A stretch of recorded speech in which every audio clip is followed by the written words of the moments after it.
News చూస్తున్నాం. జగన్నాథుని విశ్వ ప్రసిద్ధ రథయాత్ర ఒడిశాలోని పూరిలో నేడు నిర్వహించనున్నారు.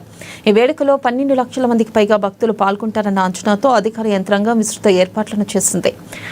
భద్రతకు ప్రాధాన్యత ఇచ్చిన ప్రభుత్వం తొలిసారిగా 275 ఏఐ కెమెరాలు, డ్రోన్ల ద్వారా రద్దీ నియంత్రణకు ఏర్పాట్లు చేసింది.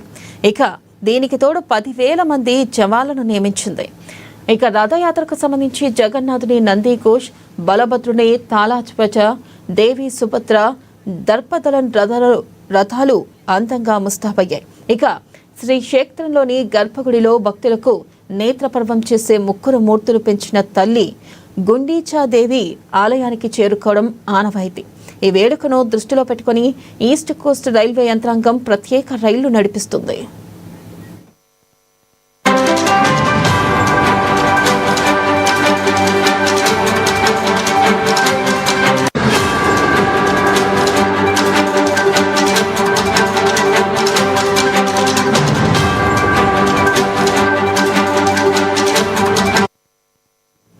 బ్రేకింగ్ న్యూస్ చూస్తున్నాం. జగన్నాథుని విశ్వ ప్రసిద్ధ రథయాత్ర ఒడిశాలోని పూరిలో నేడు నిర్వహించనున్నారు.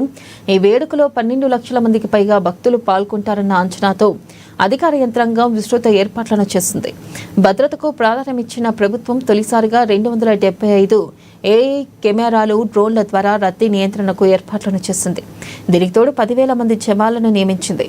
రథయాత్రకు సంబంధించి జగన్నాథుని నంది ఘోష్, బాలభద్రుని తాళధ్వజ, దేవి సుభద్ర, దర్పదళన్ రథాలు అందంగా ముస్తాబయ్యాయి. ఇక శ్రీ క్షేత్రంలోని గర్భగుడిలో భక్తులకు నేత్రపర్వం చేసే ముగ్గురు మూర్తులు పెంచిన తల్లి గుండీచాదేవి ఆలయానికి చేరుకోవడం ఆనవాయితీ.